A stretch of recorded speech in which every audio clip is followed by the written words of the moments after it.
La historia de José y su túnica multicolor ha conmovido el corazón de la gente durante generaciones. Incluso se ha convertido en uno de los espectáculos teatrales más famosos del mundo. Su historia empieza cuando pierde esa túnica ante sus celosos hermanos que lo venden como esclavo. En Egipto, interpreta los sueños del faraón y lo ascienden a primer ministro. Es una historia maravillosa, pero no es parte de la historia.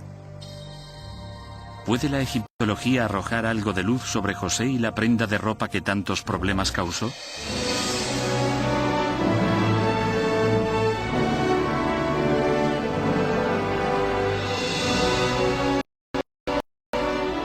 Misterios de la Biblia. José, el Señor de los Sueños.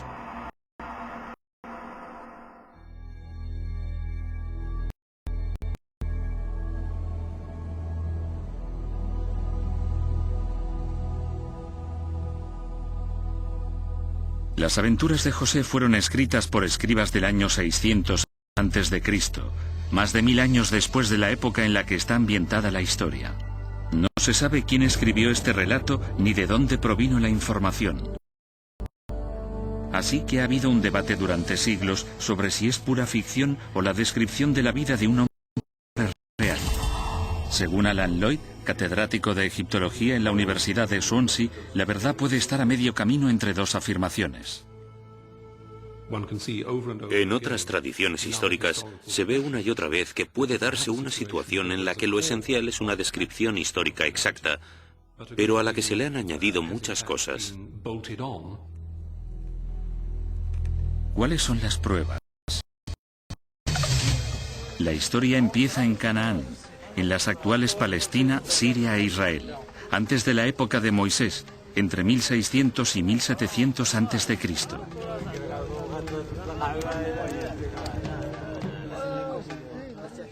Se explica en la Biblia, el Corán y la Torá. Se dice que José era uno de los 12 hijos de Jacob, un nómada rico. El hilo conductor de la historia es la rivalidad entre hermanos.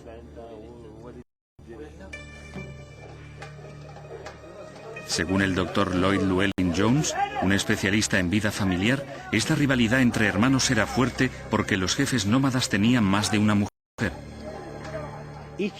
Cada mujer quería que su hijo se convirtiera en el siguiente líder, jefe de tribu o rey en algunos casos. Y esto es claramente inherente a la historia de José, donde vemos que las rivalidades entre hermanos nacen a una edad muy temprana. Debemos recordar que José y Benjamín, después de él, es el hijo de una segunda esposa. Y los otros hermanos son hijos de otras esposas, así que ahí tenemos la rivalidad.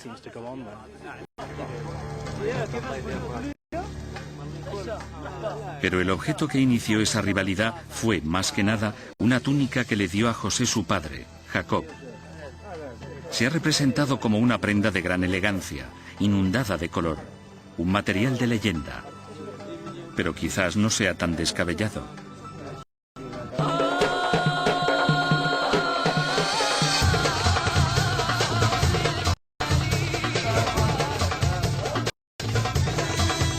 Una visita a cualquier mercado o bazar de Oriente Medio o Próximo nos enseñará que los colores vivos han sido una parte importante de esta cultura durante siglos. Se puede ir a prácticamente cualquier pueblo o ciudad de Oriente Medio y encontrar un taller como este, donde se fabrican telas de exactamente la misma manera que la descrita en textos, murales o cualquier otro medio visual de la antigüedad. Hoy en día, en los mundos musulmán y árabe modernos, se usan mucho las telas coloridas y también se hacen regalos textiles. Aún así, a la mente moderna que intenta imaginar el mundo antiguo, una vida en color no es lo primero que se le ocurre. Creo que tendemos a imaginar el mundo antiguo de manera monocromática, quizás por nuestra dependencia excesiva de las estatuas griegas y romanas. Creo que tenemos que quitarnos esa idea de la cabeza y recordar que el mundo antiguo, y en particular Oriente Próximo, eran una explosión de color.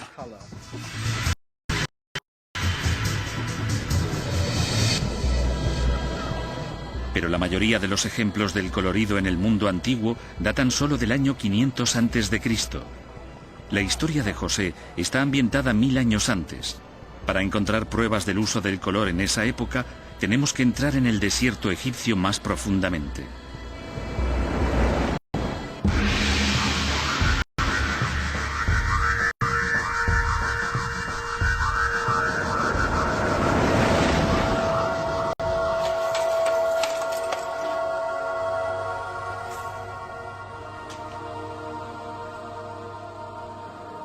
Las remotas tumbas de Beni Hasan se construyeron alrededor del año 1800 a.C.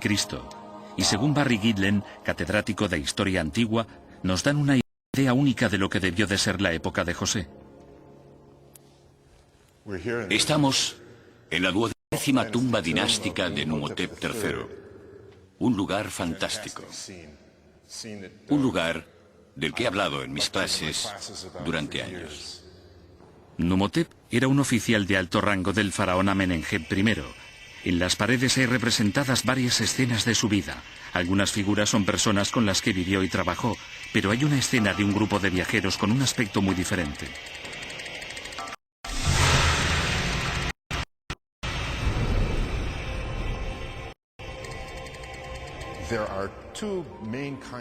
Hay dos tipos de atuendo, los dos a rayas, y cada raya es de un color diferente, lo que es muy interesante. Además se ve que hay dibujos en las rayas, lo que aumenta los rasgos distintivos, la belleza, la importancia del atuendo. Y ambos representan el tipo de prenda que los escritores de la Biblia podían interpretar como la que llevaría un personaje como José. Aunque estas son imágenes de una capa multicolor en un ambiente egipcio, hay señales que indican que estos viajeros venían de Canaán, la tierra de José. Todo el arte de esa época muestra a los egipcios rasurados, mientras que los canaanitas siempre lucen barba.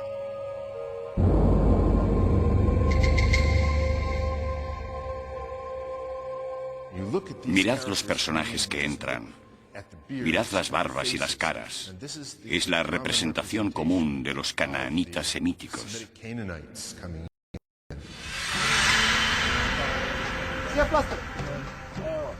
Los mercados modernos de Oriente Próximo y las tumbas de Egipto sugieren que José tenía una túnica multicolor, pero las pruebas no explican por qué sus hermanos actuaron como lo hicieron. Tuvo que haber otra cosa respecto a esa túnica que generara envidia. Una razón puede encontrarse en la traducción de la palabra hebrea que significa túnica en el Antiguo Testamento.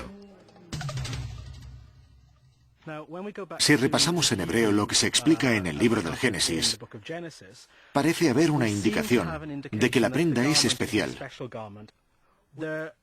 La palabra que se usa para describirla solo se usa otra vez más en el Antiguo Testamento, en el primer libro de Samuel, donde se la describe como una prenda de manga larga.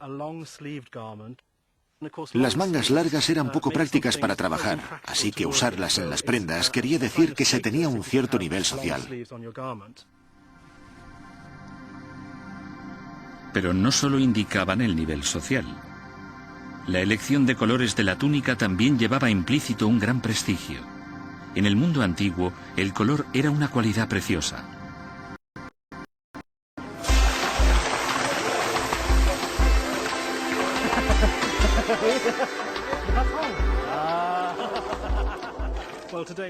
Bueno, hoy en día hay una miríada de colores entre los que escoger.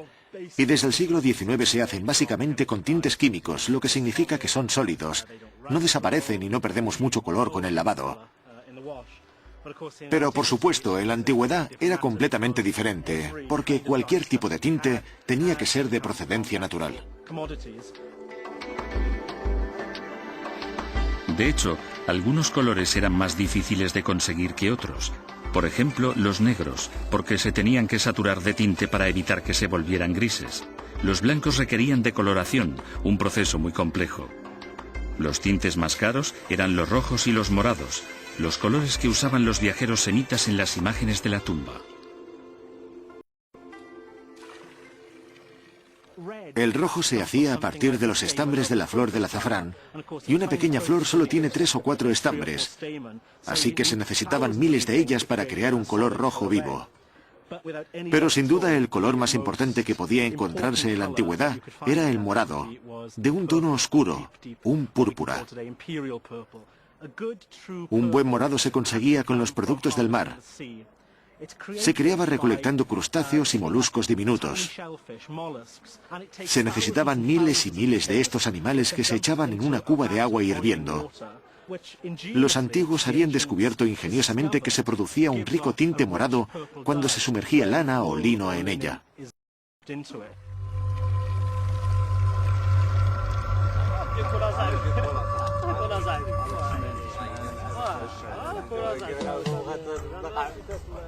Recibir una túnica morada y roja habría sido un mensaje muy claro para los hermanos de José. José era el favorito de Jacob. No es sorprendente que eso hiciera que los hermanos de José se deshicieran de él.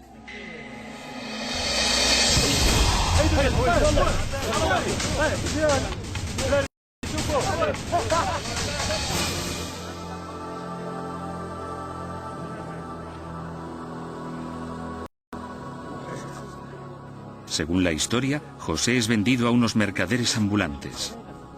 Pero solo tenemos la palabra de la Biblia. La Biblia nos da un detalle auténtico.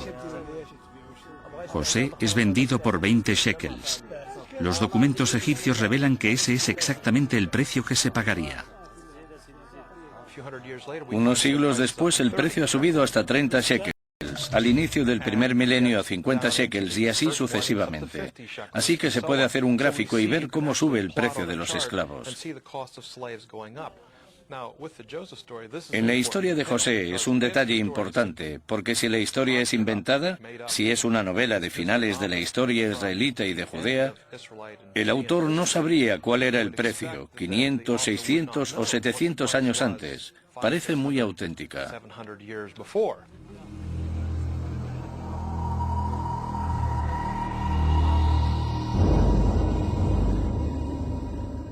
Mientras se llevaban a José a Egipto, sus hermanos mancharon su túnica con sangre de cabra para fingir su muerte.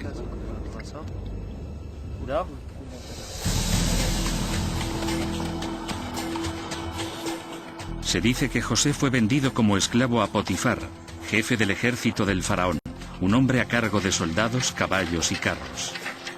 Era rico y poderoso y tenía una gran casa con criados. Nunca se ha encontrado ninguna mención a Potifar en documentos antiguos, pero el papiro de Brooklyn, encontrado cerca de Luxor, data de la época de José y demuestra que el uso de sirvientes semitas era sorprendentemente común. Durante el Reino Medio Tardío, que es el período en el que José debió de llegar a Egipto, un hogar acomodado de un noble egipcio tenía un buen número de sirvientes semitas, gente que trabajaba en el campo, gente que tejía y hacía esas tareas.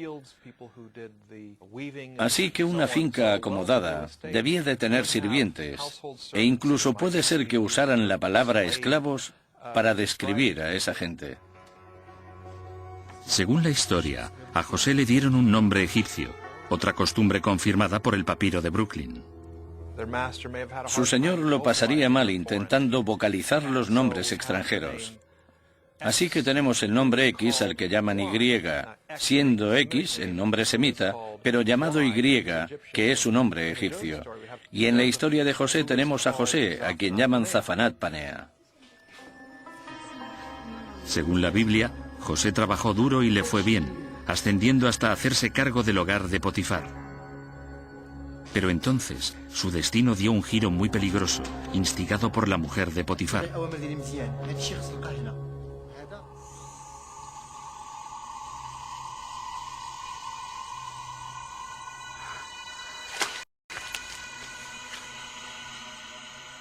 Ella se le insinuó. El incidente puede muy bien ser ficción, un intento del autor de la historia de representar a José como la parte inocente. Pero según Lloyd Llewellyn Jones, el episodio no se puede descartar totalmente. Cuando se trata de las mujeres de la antigüedad, y más cuando las comparamos con sus hermanas hebreas o semitas, Las mujeres importantes del antiguo Egipto tenían una vida increíblemente autónoma. Tenían una libertad considerable. Sabemos, por ejemplo, que podían divorciarse a voluntad, que tenían derecho a tener propiedades. Su situación legal era notable comparada con la de las mujeres en la antigüedad. José la rechazó y ella, furiosa, lo acusó de haber intentado violarla.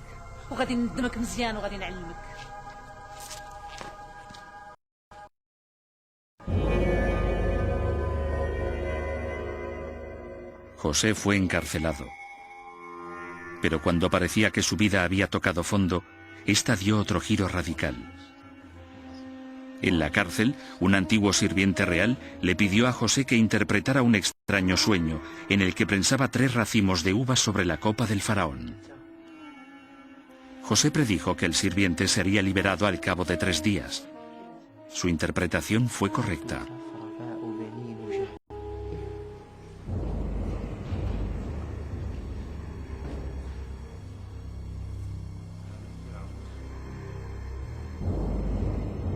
La noticia llegó a oídos del faraón, que ordenó que José fuese puesto en libertad para que interpretara sus propios sueños.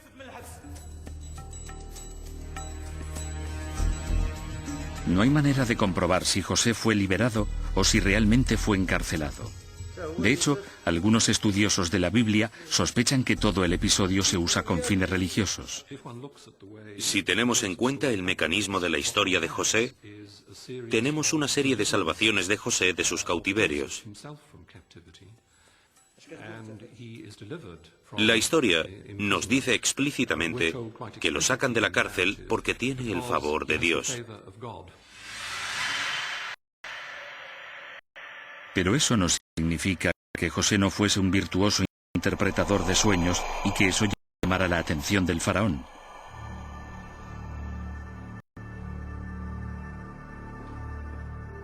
Algunos artefactos encontrados en antiguas tumbas egipcias sugieren que los egipcios se tomaban muy en serio los sueños, especialmente las pesadillas. Kasia Spakovska es una egiptóloga que ha estudiado el significado del sueño y los sueños en el antiguo Egipto. Bueno, uno de esos objetos es este, la parte de arriba de un reposacabezas. Hoy en día tenemos mullidas almohadas para dormir, pero en Egipto, con su clima cálido y los montones de bichos que hay en el suelo, se levantaba la cabeza para dormir. Este es el objeto sobre el cual se ponía. Algunos de ellos tienen en la parte inferior, que aguanta la cabeza, o en los mismos pilares sobre la base, figurines. Figuras talladas de varios tipos de criaturas que sostienen cuchillos, lanzas, serpientes. Incluso esas representaciones se usarían para repeler mágicamente cosas como las pesadillas, que atacan a uno durante la noche, cuando se es más vulnerable.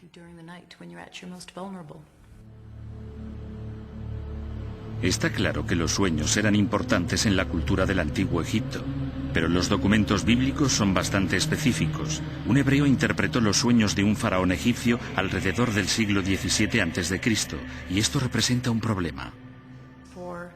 Durante los primeros 2000 años de historia egipcia, no tenemos pruebas de que existiera la interpretación de los sueños. No es más o menos hasta el siglo XIII a.C., cuando aparece el primer libro de sueños y de sus posibles interpretaciones. Pero ni siquiera estamos seguros de que se usara. Sin embargo, hay pruebas que indican que José quizás aprendiera a interpretar los sueños en su familia. José era originario de Canaán, en la actual Siria. Todos sus ancestros eran originarios de Mesopotamia, en el norte. La interpretación de los sueños formaba parte de la antigua cultura mesopotámica. Se menciona en la historia de un líder llamado Gudea. Por lo menos hasta el año 2400 a.C., hay historias sobre Gudea que lo describen teniendo un sueño y con la necesidad de que una tercera persona lo interprete. No se describe como algo poco común. Gudea no tiene que recurrir a un extranjero o a un país extranjero, así que se considera parte de la cultura.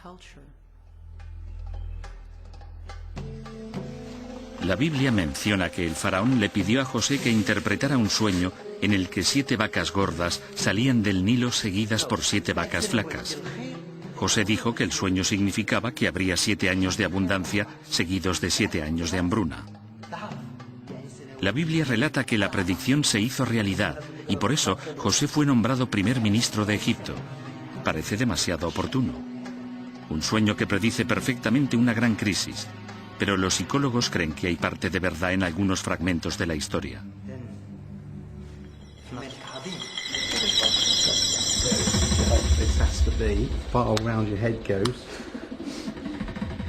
Mark Blakegrove analiza la teoría según la cual los sueños son más que imágenes aleatorias o una actividad que procesa los recuerdos. Su investigación sugiere que la mayoría de la gente sueña con aquello que le preocupa.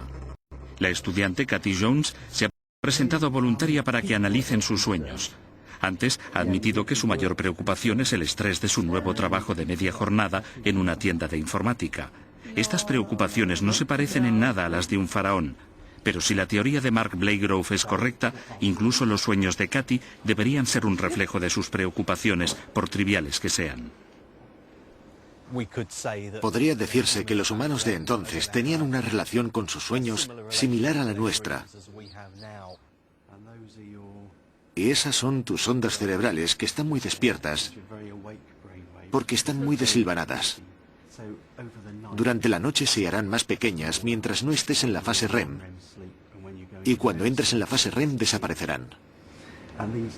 Los sueños se identifican gracias a una parte del sueño llamada REM, movimiento rápido de ojos. Los sensores de la cabeza de Katy están conectados a un ordenador que avisará a los investigadores cuando empiece la fase REM.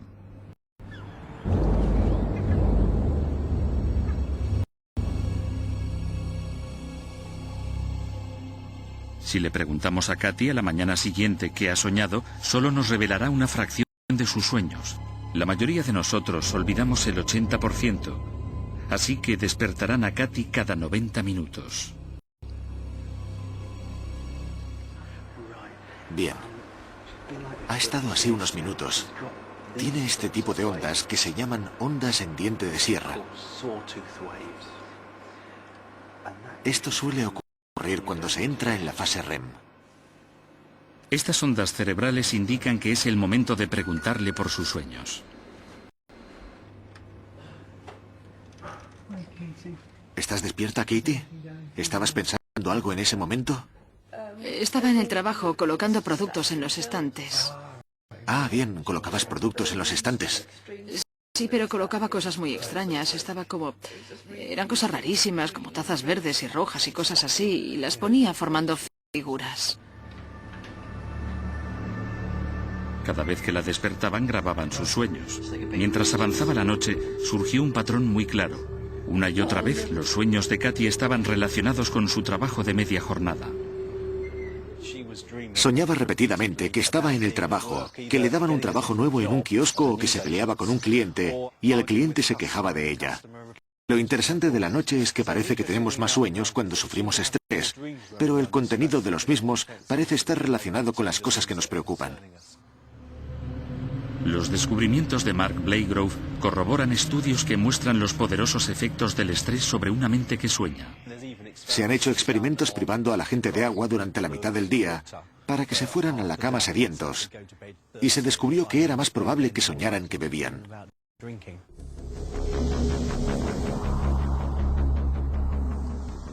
La Biblia dice, por supuesto, que el faraón soñaba con asuntos de más importancia, una hambruna, para ser exactos.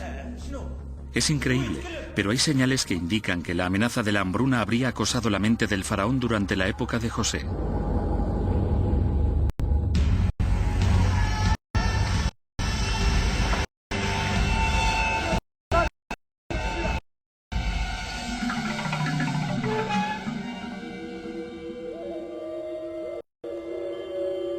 Fekri Hassan es un egiptólogo que ha investigado por qué la civilización que creó las pirámides unos 500 años antes del nacimiento de José desapareció en cuestión de décadas.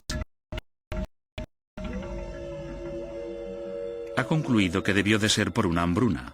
y sus pruebas están en una tumba poco conocida del sur de Egipto. La tumba de Ankitifi, que era gobernador de un municipio del Alto Egipto, es una tumba muy significativa porque contiene este documento único sobre la hambruna. Está escrito en la pared. El personaje está ahí y habla de manera muy clara y concisa sobre una serie de acontecimientos: aguas bajas, hambrunas y gente que dejaba su hogar y huía en todas las direcciones. La hambruna era una amenaza constante en el mundo antiguo, pero este acontecimiento eclipsó a todos los demás.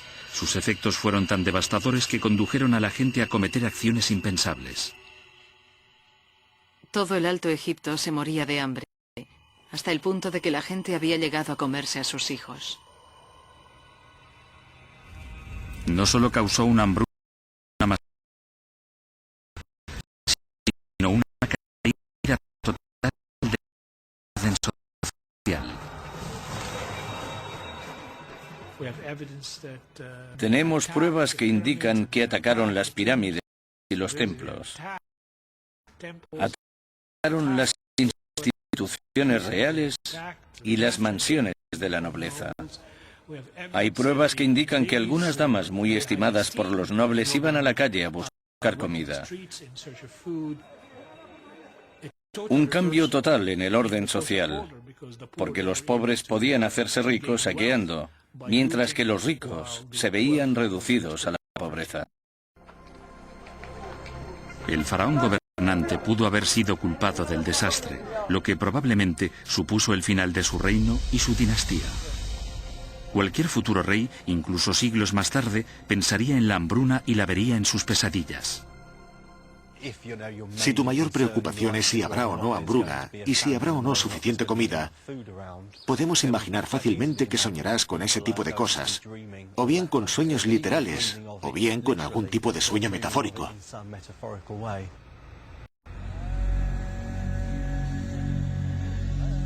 Con el trauma de las hambrunas pasadas en la mente de los faraones y seguramente de todos los egipcios, quizás la interpretación de José no sea sorprendente. Lo sorprendente es la afirmación de la Biblia de que gracias a esta predicción el faraón asciende a José a primer ministro de Egipto. De todos los giros dramáticos de la historia, este parece el menos probable. Aún así, los descubrimientos arqueológicos coinciden con la afirmación de la Biblia.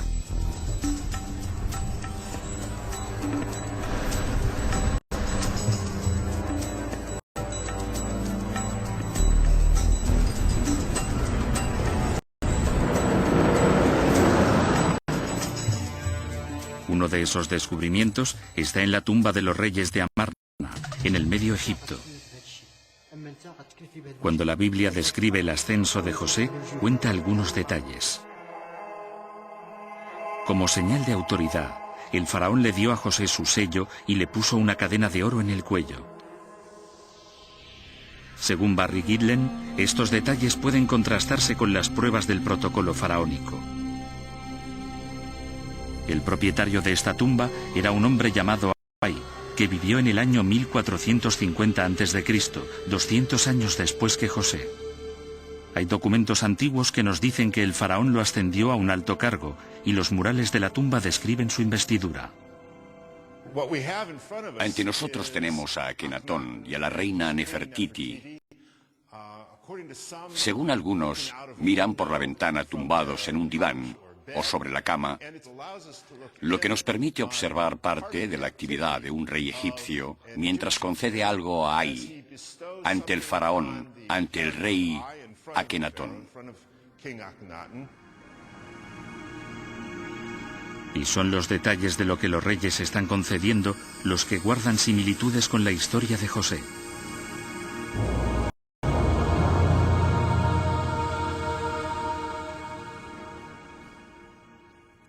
Esto es muy similar a lo que ocurre en el libro del Génesis, donde tenemos al personaje de José ascendido a alto cargo por el rey de Egipto, y como parte del proceso de investidura, el rey le da una cadena de oro ropa elegante y su insignia, su sello. Aquí tenemos pruebas de que quien quiera que escribiera la historia debió de conocer en primera persona las prácticas reales del gobierno egipcio.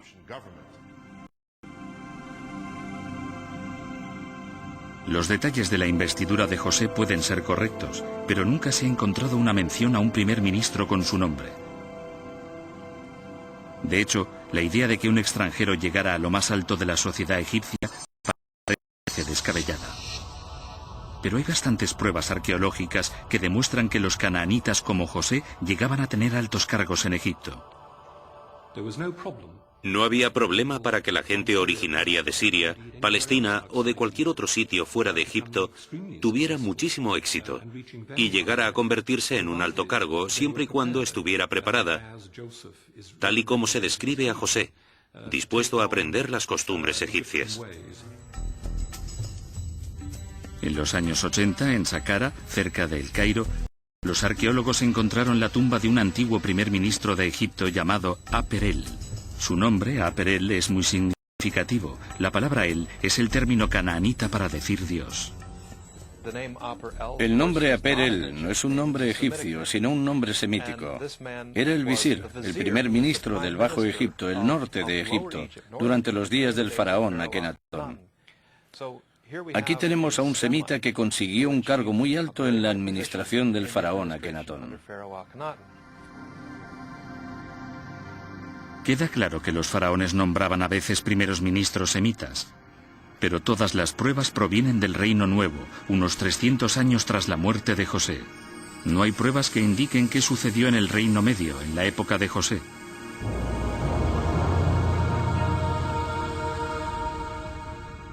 Pero algunos historiadores siguen otras pistas. José fue nombrado primer ministro por haber acertado en sus predicciones sobre la hambruna. Las pruebas de hambrunas en el Reino Medio y de las medidas para enfrentarse a ellas apoyarían el relato de la Biblia. Una losa descubierta recientemente, un bloque de piedra, habla de una avalancha de hambrunas en el Reino Medio.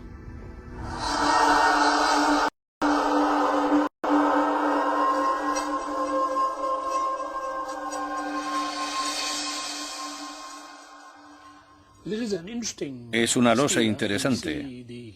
Vemos al gobernador y ante él una lista de varios acontecimientos de su vida.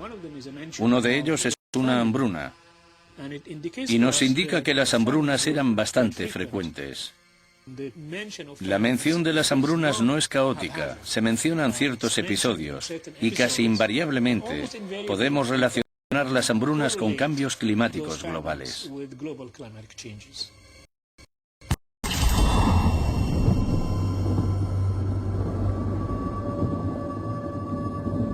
La confirmación de estas hambrunas del Reino Medio se ha encontrado recientemente en el sur de Egipto, en la nieve y el hielo, en lo alto del monte Kilimanjaro, en Tanzania.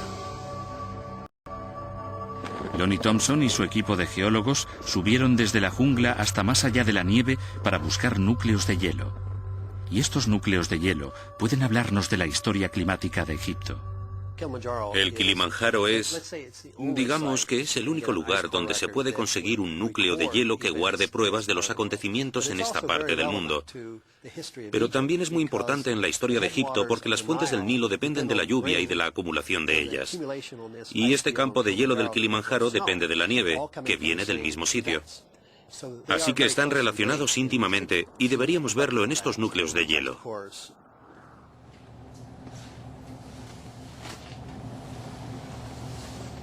En el laboratorio, los científicos examinan el núcleo de hielo buscando la presencia y la cantidad de polvo.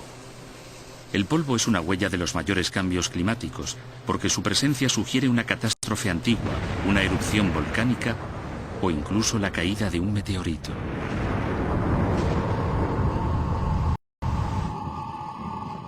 Un acontecimiento así lanzaría grandes cantidades de polvo a la atmósfera, cambiando los patrones del tiempo y las lluvias, y causaría sequía y hambruna. Estos son trozos del núcleo de hielo del Kilimanjaro. Están a unos 40 metros bajo tierra. Esta es la pieza más antigua que tenemos. Vemos que hubo un acontecimiento polvoriento. Esto fue hace unos 4.200 años. Es una sequía de 300 años en la historia egipcia. No es la hambruna que predijo José, sino la hambruna cataclísmica que condujo al canibalismo que se menciona en la tumba de Anquitifi, 500 años antes de la época de José.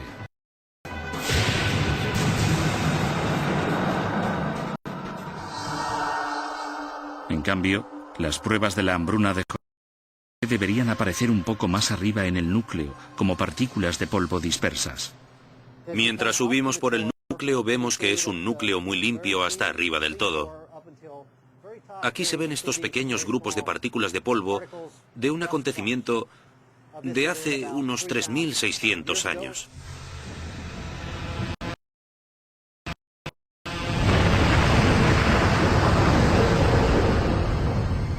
El polvo corresponde a la erupción en el año 1644 a.C. del volcán Tera en el mar Egeo, a solo 800 kilómetros al norte de Egipto.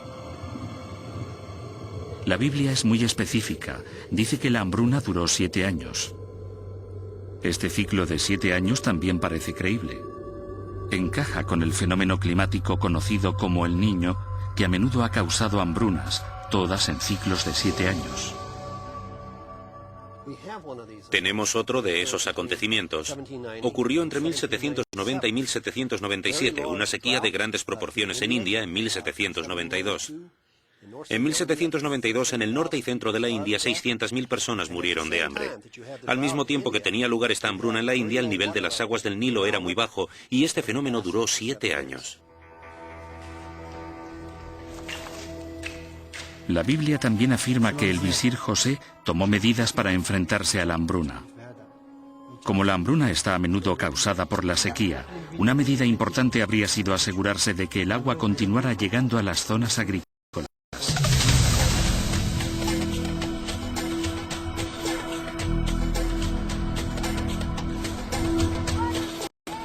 La principal fuente de recursos de gran parte de Egipto, tanto ahora como en el pasado, son las fértiles tierras que rodean el lago Karún, al oeste del país.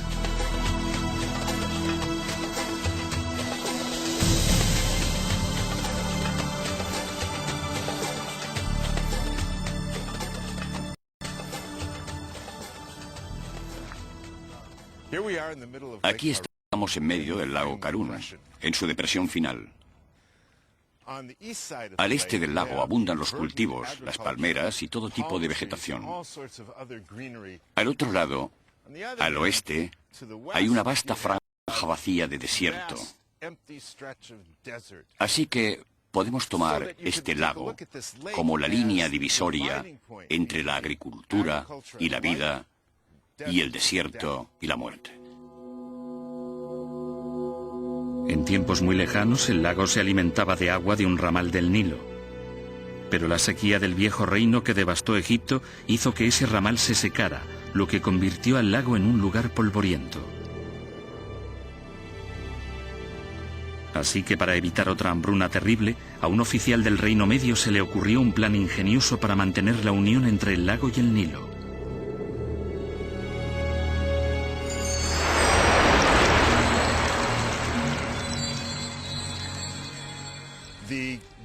El gobierno egipcio decidió dragar uno de esos ramales, hacerlo más profundo y limpiarlo de lodos para convertirlo básicamente en un canal. El proyecto tuvo tanto éxito que el canal sigue usándose hoy en día. Para esa obra debieron de necesitarse miles de hombres. No sabemos cuántos, ni sabemos cuántas horas, días, semanas, meses o años, pero se mantuvo este ramal del Nilo despejado y eso permitió que esta zona, la zona de los alrededores de Fayum, mantuviera su fertilidad.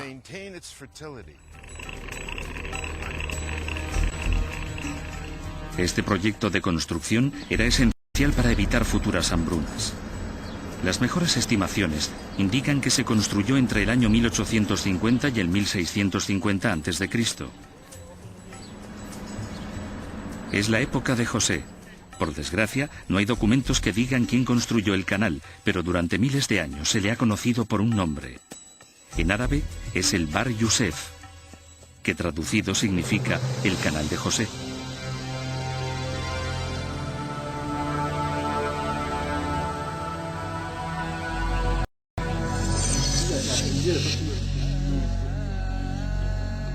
Durante una hambruna, José fue decisivo para proteger a Egipto y salvar la piel del faraón. Un hombre que dirige a su gente y a su rey durante una época de gran adversidad puede esperar una gran recompensa.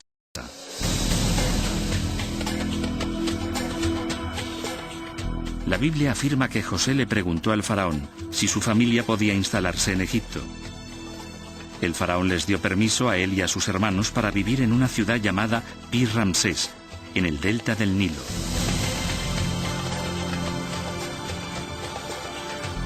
Pero los arqueólogos que investigaron aquella zona no encontraron huellas de la ciudad. Entonces, un día, en los años 70, un granjero encontró la primera pista importante, los restos de una estatua colosal. Los arqueólogos están convencidos de que aquí estaba situada la ciudad que se menciona en la Biblia.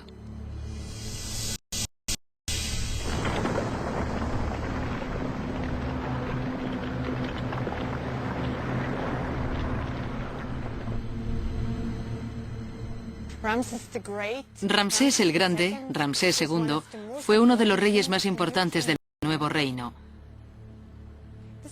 Esta es la zona de Pi-Ramsés, su capital. Era una enorme ciudad en su época. Aquí tenemos la estatua y sabemos que hay un templo allí y varios templos y casas más.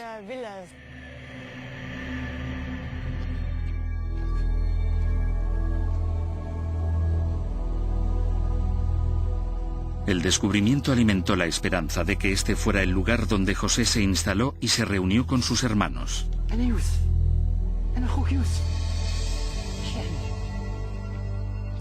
Pero las esperanzas se desvanecieron cuando los arqueólogos descubrieron que Pi-Ramsés había sido fundada 300 años después de la época de José. Y lo que era peor, no había señales de presencia semítica.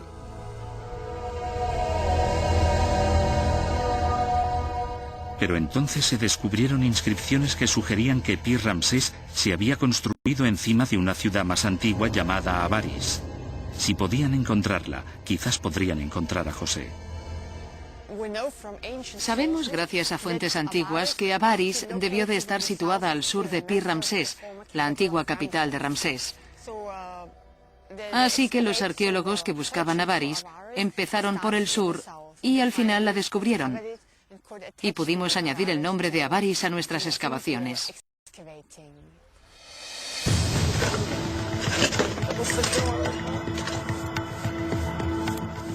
Las excavaciones nos revelan gradualmente los secretos de Avaris.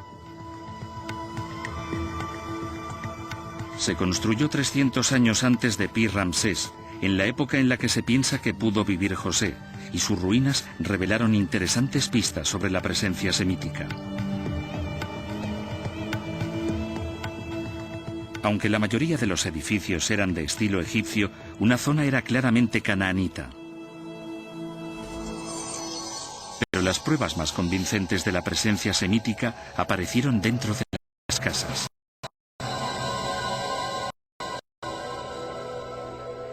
Estos cuerpos se encontraron enterrados en posturas laterales, una tradición típicamente canaanita. Y los objetos que se encontraron en las fosas hicieron que los arqueólogos no tuvieran dudas. Hay muchos objetos canaanitas, como jarras, mezclados con utensilios egipcios, como esta pequeña vasija. Encontramos algunas armas en las tumbas, como esta espada hecha de bronce. Y en la misma tumba encontramos un cinturón muy frágil.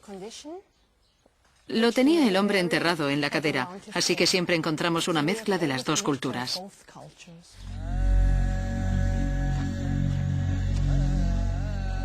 Estos descubrimientos concuerdan con la afirmación de la Biblia de que los semitas se instalaron en el delta del Nilo. Pero solo los semitas pobres, quizá esclavos. Nada de ello indica que alguien de la categoría de José, un oficial faraónico de alto rango de origen semítico, viviera allí. Pero otros descubrimientos de Avaris sugieren que los arqueólogos se están acercando a esas pruebas esquivas. Las excavaciones han vuelto a tener un uso agrícola, pero no sin antes hacer planos detallados e informes fotográficos.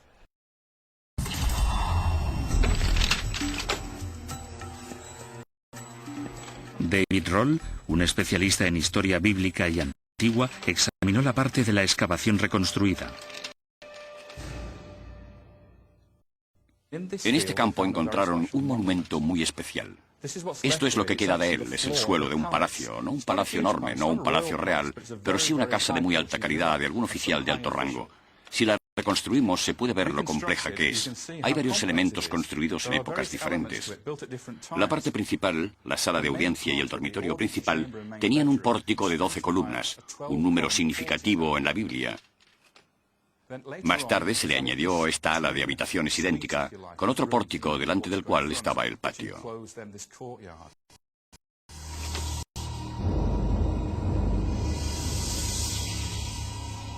Este pequeño palacio parecía el hogar de un oficial de alto rango. Pero fue un hallazgo en la parte de atrás del palacio lo que más intrigó a los arqueólogos: una tumba cubierta por una pirámide.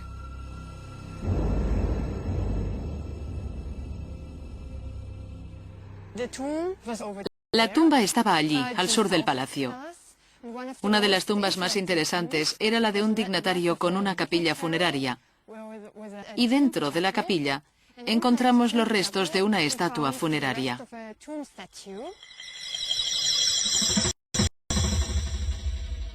La estatua estaba destrozada, pero cuando se reconstruyó, sorprendió a los expertos. No podía ser la estatua de un oficial egipcio. Cuando volvimos al museo y la restauramos, tenía este aspecto. Se puede ver que la cabeza está destrozada. Le arrancaron la parte baja de la cabeza y los ojos. Lo más importante es esto. Es un corte de pelo increíble. No había nada igual en Egipto antes de esta época. Y el color del pelo es rojo brillante. Este tipo tenía el pelo rojo como el fuego. Los detalles eran típicos de los semitas. Otro pequeño detalle es el color de la piel. Aquí podemos ver la frente y esto es amarillo, es piel amarilla. Es típico de los egipcios para representar a los extranjeros del norte, gente de piel pálida. No se encontró pintura únicamente en el pelo y la cara. Se encontraron trozos de pintura roja y negra en el contorno de una prenda de ropa y también en un patrón reconocible.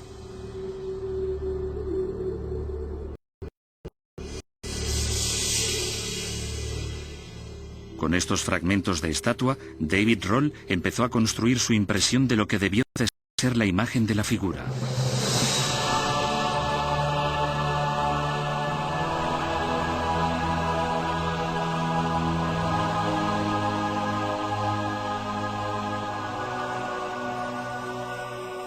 ¿Podría ser José? La ausencia de nombre significa que no hay manera de saberlo, pero para David Roll no hay más candidatos.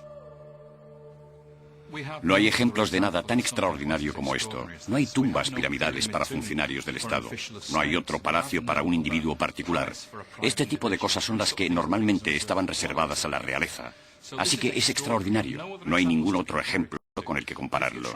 Pero si intentamos pensar en la recompensa para alguien que hizo un servicio tan grande a Egipto y lo salvó de la hambruna, es de esperar algo de esta magnitud.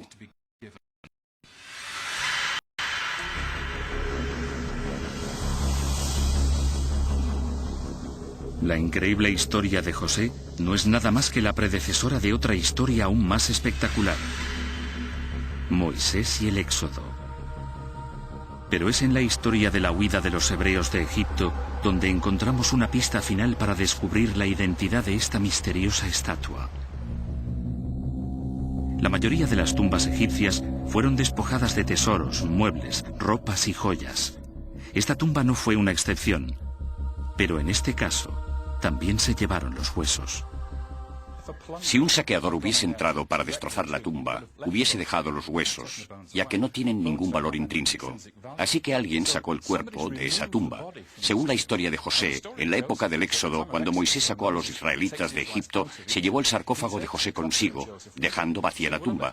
Así que tenemos un tipo con una túnica multicolor y una tumba vacía. Tiene que ser José.